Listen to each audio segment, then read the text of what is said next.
기도드리시겠습니다. 은혜로우시고 노하기를 더디하시는 하나님, 오늘도 풍성하고 넘쳐나는 은혜를 부어주시니 감사합니다. 주님께서 함께 하시기에 우리는 조금도 부족하지 않습니다. 오직 기쁨과 감사함으로 예배를 드릴 수 있기에 우리는 행복합니다. 영원하신 선한 목자, 우리 주 예수 그리스도의 이름으로 기도드립니다. 아멘. 오늘은 노하기를 더디하시는 하나님이라는 말씀으로 주님의 은혜를 함께 나누도록 하시겠습니다. 자, 예전부터 내려오는 아주 못된 농담, 고약한 농담이 하나 있습니다.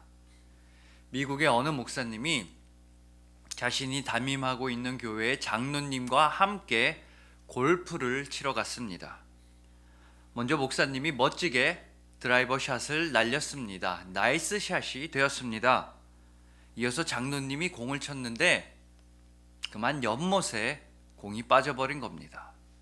장로님은 크게 소리를 지릅니다. 이런 망할! 빗나갔네. 원래는 더 심한 욕이었지만 설교에서는 이 정도까지만 하겠습니다. 이런 망할! 빗나갔네. 그러자 목사님은 장로님한테 말합니다. 장로님, 그거 조심하세요. 그렇게 욕하시다간 하나님한테 벼락 맞아요. 다음 홀에서 목사님은 또다시 멋진 나이스 샷을 날렸습니다. 반면에 장로님은 이번에도 공이 벙커로 들어가 버리게 됩니다. 이런 망할! 빗나갔네. 목사님은 한 번 더 경고합니다. 장로님, 그러지 마세요. 자꾸 그렇게 욕하시다간 하나님한테 벼락 맞는다니까요. 그 다음 홀에서 역시나 목사님은 공을 또 잘 쳤고 장로님은 엉망으로 쳐서 공이 숲속 깊은 곳으로 굴러 들어가 버리게 되었습니다. 장로님은 역시나 또 이런 망할! 빗나갔네. 그 즉시 골프장 위에는 검은 구름이 덮이고 거센 바람이 몰아치기 시작했습니다. 그러면서 꽈강꽈강 하는 큰 소리와 함께 벼락 한 줄기가 내리쳤습니다. 그런데 벼락을 맞은 사람은 욕을 하던 장로님이 아니라 목사님이었습니다. 깜짝 놀란 장로님이 하늘을 올려다보자 하늘로부터는 이런 음성이 들려오는 것이었습니다. 이런 망할! 빗나갔네. 물론 웃자고 만들었겠지만 이 고약한 농담을 통해서 우리는 하나님에 대한 오해가 사람들에게 널리 퍼져 있다는 사실을 알아챌 수 있습니다. 그 오해는 바로 우리가 조금만 잘못해도 하나님은 벼락을 내려서 벌하시는 분이라는 오해입니다. 하나님의 비위를 조금이라도 거슬리게 하면 하나님은 재앙과 큰 질병으로서 우리를 크게 벌하시는 진노의 하나님이시라는 그런 잘못된 오해가 많이 있습니다. 특히 신약의 예수님보다는 구약의 하나님에 대해서 이런 잘못된 생각이 더 많이 퍼져 있습니다. 하나님은 툭하면 화내시고 진노하시고 걸핏하면 누군가를 멸망시키시는 분이라는 잘못된 생각 말입니다. 이런 잘못된 생각의 시초이자 결정판은 기독교 역사 초기였던 기원 후 1세기 후반부터 2세기에 활동했던 마르시온이라는 사람이었습니다. 마르키온이라고도 하는 이 마르시온은 성경에는 서로 다른 두 신이 있다고 주장했었습니다. 신약 성경의 하나님은 은혜와 구원을 베푸시는 자비로운 신인 반면에 구약 성경의 하나님은 율법과 보복만을 강조하는 폭력적이고도 무자비한 신이라고 주장했습니다. 그래서 마르시오는 구약은 성경으로 인정하지 않았고 실제로 2세기경에 마르시온의 교회와 교세는 매우 확장되어 갔었습니다. 이런 말도 안 되는 주장을 당연히 두고 볼 수는 없었습니다. 그래서 테툴리아누스라든지 이레네우스 같은 교부들의 신앙과 노력으로서 마르시오는 이단으로서 정죄되었고 교회 역사에서 완전히 사라지게 되었습니다. 그렇지만 그를 추종하던 무리들은 5세기까지도 활동했고 현재까지도 이런 오해는 끊이질 않고 있습니다. 하나님은 그저 무섭기만 한 분이고 오직 진노의 하나님, 화만 내시는 하나님이라는 그런 오해의 말입니다. 하지만 우리 모두는 하나님께서 어떤 분이신지를 너무나 잘 알고 있습니다. 성경 말씀을 통해서 그리고 우리에게 허락하신 믿음으로써 하나님은 자비롭고 은혜로우신 분이라는 그 사실을 우리는 분명히 알고 있습니다. 하나님께서 직접 당신이 어떤 분이신지를 말씀해 주시는 말씀이 바로 오늘의 본문입니다. 여호와께서 구름 가운데 강림하사 그와 함께 거기 서서 여호와의 이름을 선포하실세 여호와께서 그의 앞으로 지나시며 선포하시되 여호와라 여호와라 자비롭고 은혜롭고 노하기를 더디하고 인자와 진실이 많은 하나님이라. 하나님께서는 당신의 이름을 선포하십니다. 여호와라 여호와라 나는 자비롭고 은혜로운 하나님이다. 너희에게 화를 안 내려고 무지하게 참는 하나님이다. 나는 인자하며 나는 진실하다. 이분이 바로 우리의 하나님이십니다. 그리고 성경 전체를 통틀어서 하나님을 찬양할 때 정말로 많이 사용되는 표현은 다음과 같습니다. 예를 들어 시편 107편 1절 말씀입니다. 여호와께 감사하라. 그는 선하시며 그 인자하심이 영원함이로다. 하나님은 선하시며 인자하심이 영원하신 분이십니다. 그래서 우리는 하나님께 감사하며 하나님을 찬양합니다. 우리의 모든 평생에 하나님의 선하심과 인자하심이 정녕 우리를 따르기에 우리는 예수 그리스도의 보혈로 말미암아 영원한 생명을 얻게 되었습니다. 그래서 오늘의 본문 말씀과 더불어서 구약학자 데이비드 램의 진노의 하나님이라는 글의 통찰을 더하여서 하나님에 대한 그릇된 오해를 풀고 오직 하나님을 신뢰하고 의지하는 시간을 가졌으면 합니다. 하나님 아버지의 은혜로 말미암아 그리스도 예수 안에서 영원한 평안을 누리시는 여러분들을 오직 주님의 이름으로 축복합니다. 자, 우선 하나님께서는 화가 너무나 많으시다. 해도 너무 하신다는 오해를 먼저 풀어보아야 할 것 같습니다. 이런 잘못된 생각을 불러일으키는 대표적인 장면은 아마도 사무엘하 6장에 등장하는 웃사라는 사람의 죽음인 것 같습니다. 이때 다윗은 무려 3만 명을 동원해서 하나님의 언약궤를 예루살렘으로 되찾아 오고 있었습니다. 언약궤를 수레에 싣고 오는데 소들이 막 날뛰는 겁니다. 그래서 소들이 날뛰어서 수레에 실려있던 언약궤가 땅에 떨어지려고 하니까 웃사라는 사람은 언약궤를 붙들었습니다. 손으로 언약궤를 받쳐서 땅에 떨어지지 않도록 하였습니다. 그 순간 그 자리에서 웃사는 즉사하였습니다. 하나님께서 진노하셨기 때문입니다. 하나님께서는 화를 내시면서 웃사의 생명을 거두어 가셨습니다. 사무엘하 6장 6절과 7절 말씀입니다.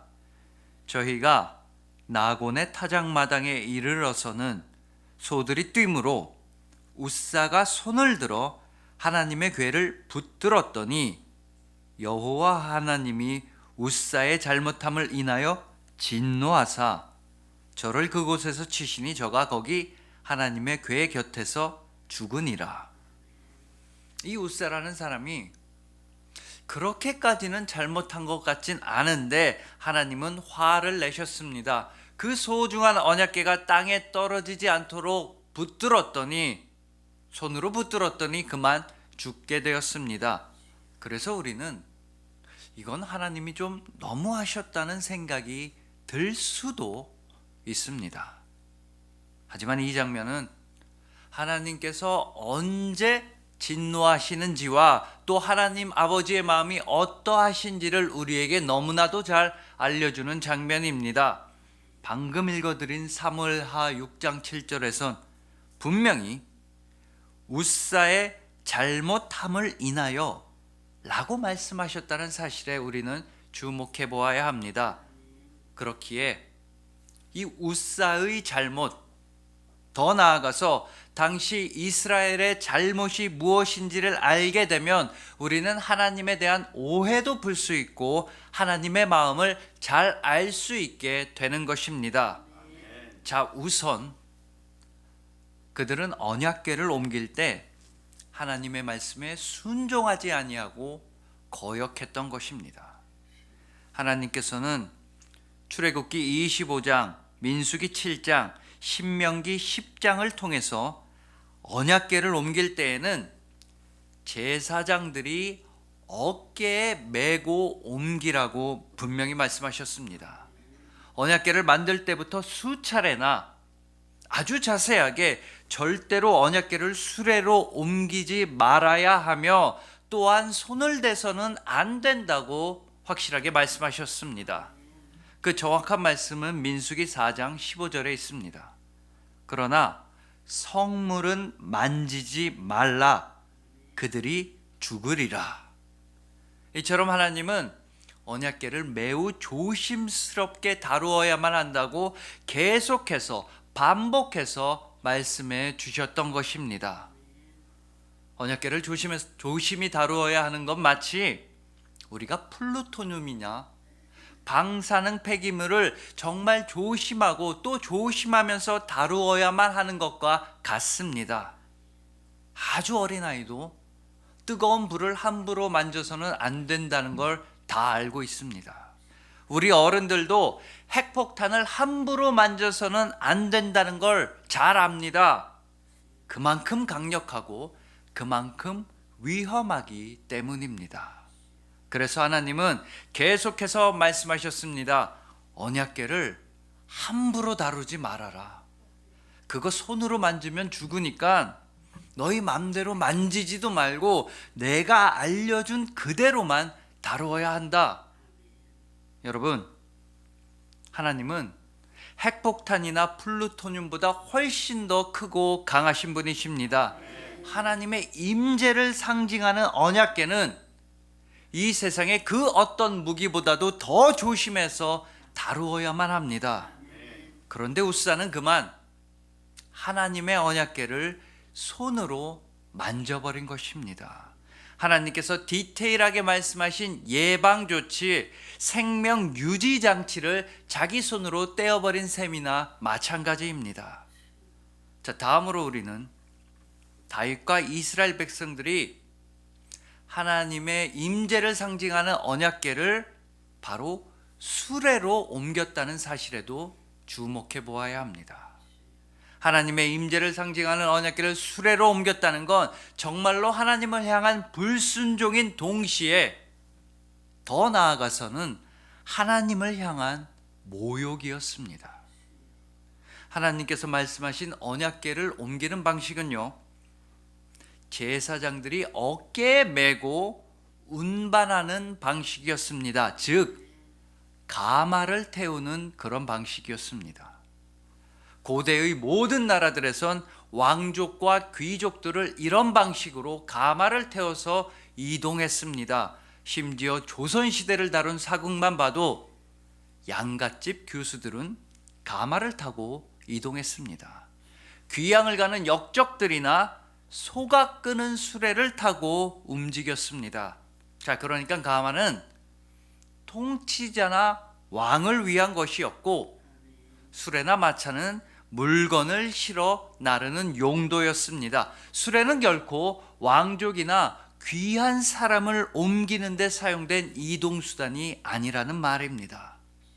그리고 결정적으로 성경적으로도 이 수레는 언제나 물건을 나르는 데에만 사용되었습니다. 민수기 7장 3절에서 수레는 헌물을, 즉 물건을 운반했다고 말씀합니다. 또 민수기 7장 7절과 8절에서는 성전 기물을 수레로 운반했습니다. 아모스서 2장 13절에서는 수레에 곡식을 실었습니다. 구약 성경에서 사람을 수레로 태워서 날랐던 경우는 단 한 번만 등장합니다. 그건 창세기 45장에서 애굽의 바로 왕이 요셉한테 자네 아버지 야곱과 가족들을 데려오라고 할 때뿐이었습니다. 창세기 45장 19절입니다. 이제 명령을 받았으니 이렇게 하라. 너희는 애굽 땅에서 수레를 가져다가 너희 자녀와 아내를 태우고 너희 아버지를 모셔오라. 그래서 야곱의 가족들은 타국의 왕 바로의 처사대로 수레를 탔을 뿐이었습니다. 그러므로 사무엘하 6장에서 다윗과 이스라엘 백성이 하나님의 임재, 하나님의 함께 하심을 뜻하는 언약궤를 수레로, 물건을 나르는 수레로 옮겼다는 건 마치 이런 식인 겁니다. 자, 여러분들이 대통령에 당선되었다거나 아니면 올림픽에서 금메달을 따서 금메달 리스트가 되었다고 한번 상상해 보십시오. 그렇게 성공한 여러분들이 고향으로 돌아오면 멋진 오픈카를 타고 카 퍼레이드를 하지 않습니까? 화환을 목에 걸고 예쁜 옷을 입고 사람들한테 손을 흔들면서 멋있게 행진합니다. 여러분은 그런 모습을 기대하고 있었는데 행사 관계자가 여러분한테 와서 이렇게 말하는 겁니다. 우리 고향의 영웅이 여기까지 오시다니 정말 감사합니다. 이거 우리한테 최고의 영광입니다. 자, 이제 카 퍼레이드를 시작해야 하니까 얼른 트렁크로 들어가십시오. 당신의 자리는 트렁크입니다. 트렁크로 들어가시면 문을 닫겠습니다.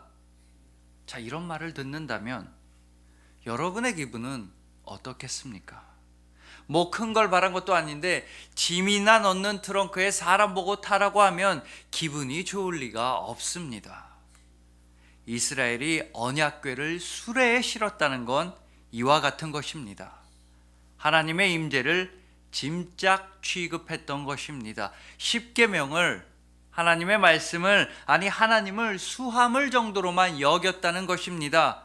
더군다나 하나님께서는 애초에 언약궤를 만들 때부터 이런 실수를 하지 않도록 배려해 주셨습니다. 출애굽기 25장 12절입니다. 금고리 넷을 부어 만들어 그 네 발에 달되 이쪽에 두 고리 저쪽에 두 고리를 달며, 그러니까 언약궤 양쪽에는 막대기를 꽂는 고리가 두 개씩 있었기 때문에 언약궤를 보기만 하면 누구든지 이 언약궤는 고리에 막대기를 꽂아서 그렇게 운반하는 거구나, 이 사실을 알 수밖에 없었습니다. 하지만 이스라엘 백성들은 이 수많은 말씀들을 순종하지 않았습니다. 하나님의 경고 표시, 하나님의 빨간 등을 무시하고선 그들을 마음대로 직진해 버렸습니다.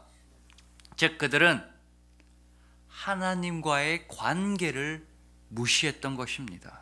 하나님 아버지의 사랑과 은혜를 자기들 마음대로 바꾸어 버렸던 것입니다. 그러므로 이제 우리는 하나님께서 언제 진노하시는지를 알게 됩니다. 오늘 본문 말씀대로 자비롭고 은혜로우신 분이, 정말 노하기를 더디하시는 분이, 당체 화를 안 내시는 분이 도대체 언제 화를 내시는지 알 수 있습니다. 하나님 아버지는요, 우리가 하나님과의 관계를 끊어버리려고 할 때 화를 내십니다. 우리가 아버지의 사랑을 떠나려고 할 땐 참지 못하십니다. 우리가 생명을 떠날 때, 우리가 죽으러 갈 때 진짜로 크게 화를 내십니다. 자식이 죽으러 가는 걸 그냥 두고 볼 부모는 아무도 없듯이 말입니다. 오직 우리의 죽음을 싫어하시는 것, 이것이 바로 하나님 아버지의 마음입니다. 제발 우리 보고 좀 살라고, 좀 제대로 살기만 원하시는 것이 바로 아버지의 마음이십니다. 이런 하나님 아버지의 마음은 오늘 본문에서도 계속 이어집니다. 뭘 잘 모르는 사람들이 오늘 본문을 읽으면 말도 안 되는 소리라고 생각할 수도 있습니다. 하나님은 이중인격이 아니냐면서 반문할 수도 있습니다.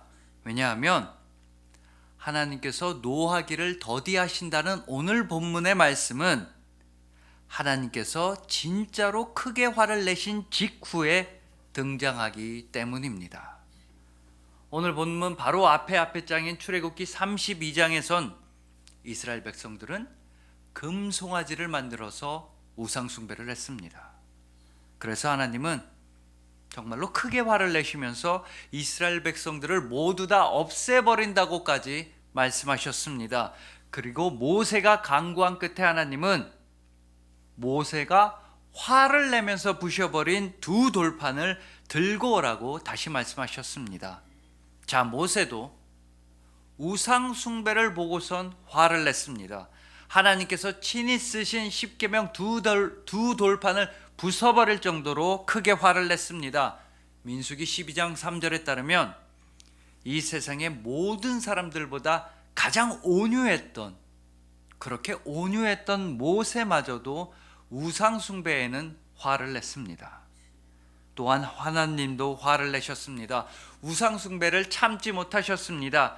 이스라엘이, 하나님의 자녀들이 하나님과의 관계를 말도 없이 끊어버렸기 때문입니다. 예를 들어서 이 세상에 그 어떤 남편도 자기 부인이 말도 없이 이혼 신고를 하고 오면 화를 낼 수밖에 없을 겁니다. 하지만 하나님께서는 그런 상황 속에서도 당신의 화를 참으셨습니다.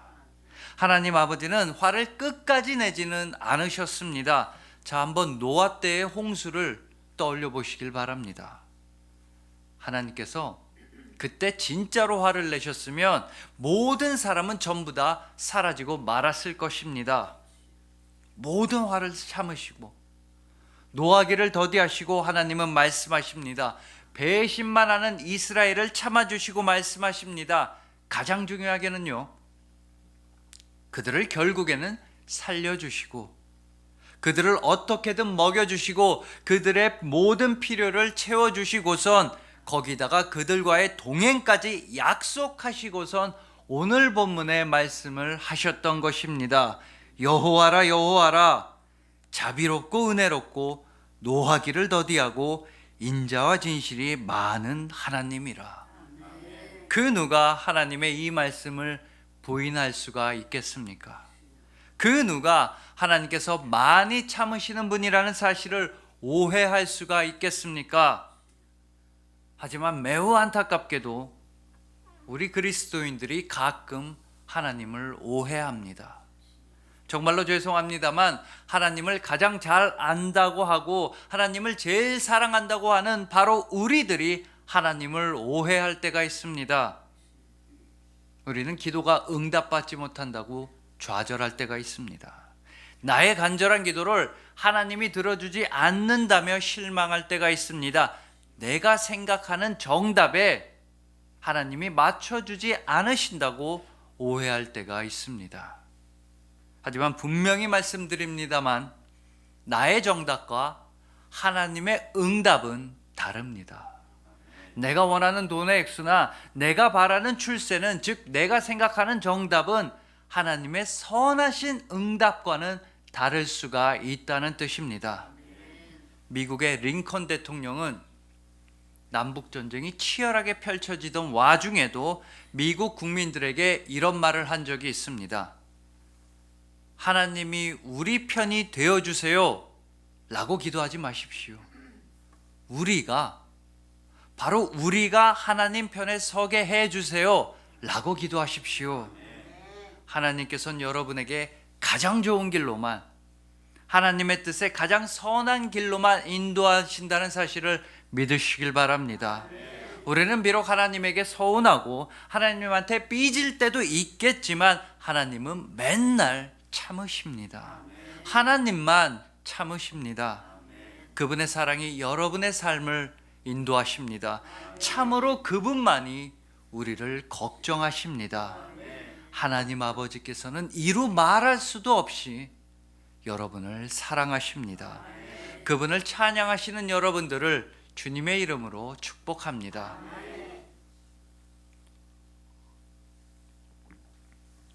자, 이제 마지막으로 잠시만 예수님의 화에 대해서도, 정말 사랑 그 자체이신 예수님께서 화를 내셨던 장면에 대해서도 살펴보도록 하겠습니다. 예수님의 화에 대해서 우리가 가장 기억나는 장면은 아마도 성전에 들어가셔서 장사하는 사람들, 환전하는 사람들의 상을 뒤엎으신 사건일 것입니다. 얼마나 중요했으면 이 사건은 사복음서에 모두 다 등장합니다. 마태복음 21장에서도, 마가복음 11장, 누가복음 19장, 요한복음 2장에서도 예수님은 성전을 장사치의 소굴로 만든 사람들한테 화를 내셨습니다. 중요한 건 예수님께서 화를 내신 곳이 어디냐 하는 것입니다.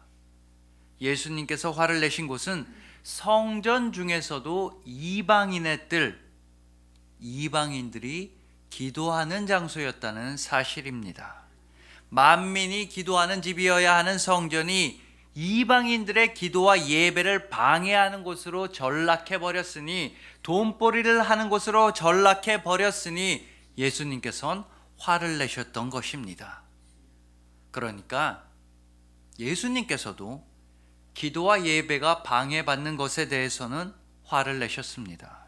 즉 주님과의 관계가 끊어질 때에는 화를 내셨다는 뜻입니다. 하나님 아버지께서 진노하실 때와 정확히 똑같습니다.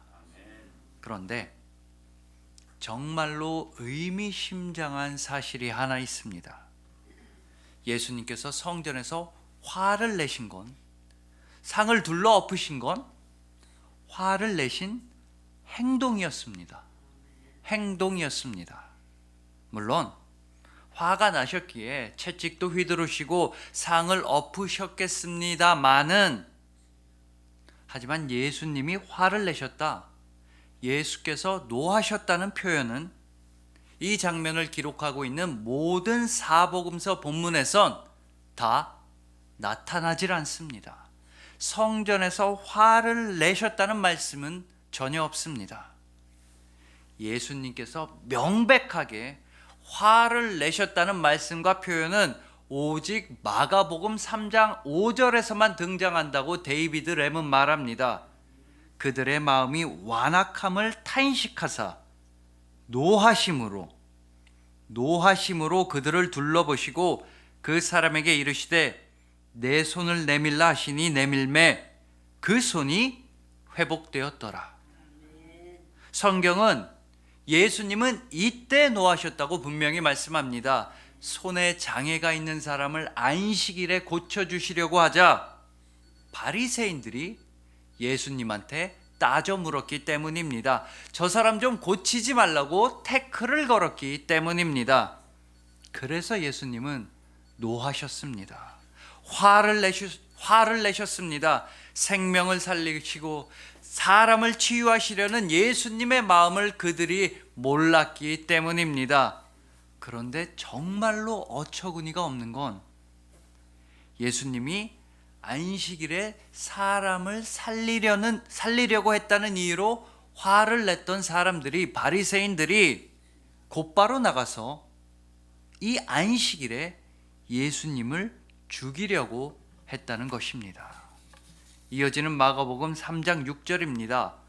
바리새인들이 나가서 곧 헤롯 당과 함께 어떻게 하여 예수를 죽일까 의논하니라. 아니 예수님이 안식일에 사람을 고쳐줬다면서 화를 냈으면서 자기네들은 안식일에 사람을, 예수님을 죽일 생각만 했던 것입니다. 하지만 기억하십시오.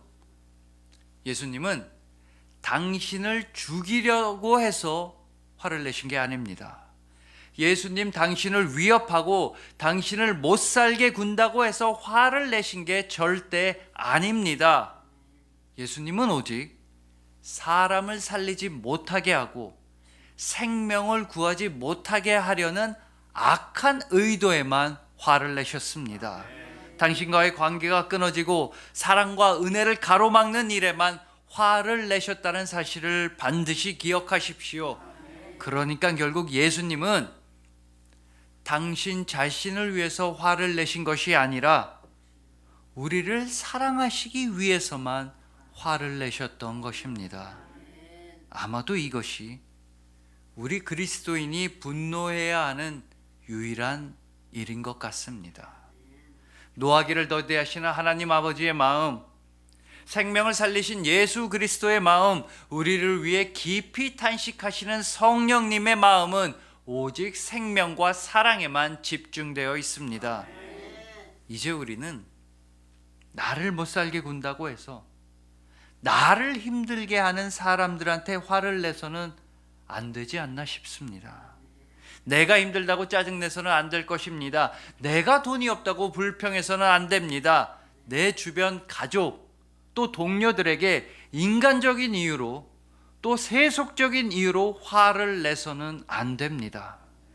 오직 하나님 나라의 사랑과 은혜를 위해서만, 생명과 사랑을 위하는 일에서만 우리는 분노해야 합니다. 주님과 이웃을 사랑하는 분노, 거룩한 분노만이 그리스도인에겐 합당합니다. 물론 어렵습니다. 저도 잘 안 됩니다만은 우리 함께 노력합시다. 조금씩 시작합시다. 결국 주님께서는 우리를 끝까지 사랑하시고 노하기를 더디하셨다는 사실에 감사하면서 우리 함께 화를 내지 않도록 해봅시다. 주님을 의지하고 주님께 기도하며 서로 사랑하면서 말입니다. 우리는 오직 그리스도인이기 때문입니다. 그리하여 하나님을 오해하지 않고 하나님을 사랑하시는 여러분들, 주님과의 관계를 이 세상 그 무엇보다 소중히 여기시는 여러분들, 주님을 닮아 노하기를 더디하며 이 세상에 주님의 사랑과 은혜를 나타내시는 여러분들을 주님의 진심으로 사랑하고 축복합니다. 기도드리시겠습니다. 은혜로우시고 노하기를 더디하시는 하나님, 하나님의 은혜와 긍휼로 말미암아 우리는 참된 생명과 평안을 누리게 되었습니다. 우리를 사랑하신 그리스도 예수의 십자가로 말미암아 진정한 길과 진리와 생명을 깨닫게 하셨으니 참으로 감사합니다. 이제 우리의 정답이 아니라 주님의 응답만을 소망하며 살아가겠습니다. 나의 뜻이 아니라 주님의 뜻만을 기뻐하겠습니다. 주님께서는 언제나 우리에게 가장 좋은 길을 보이시기 때문입니다. 우리가 주님을 절대로 떠나지 아니하도록 우리에게 믿음과 사랑을 허락하신 주님만을 경배하며 영원하신 선한 목자 우리 주 예수 그리스도의 이름으로 기도드렸습니다. 아멘.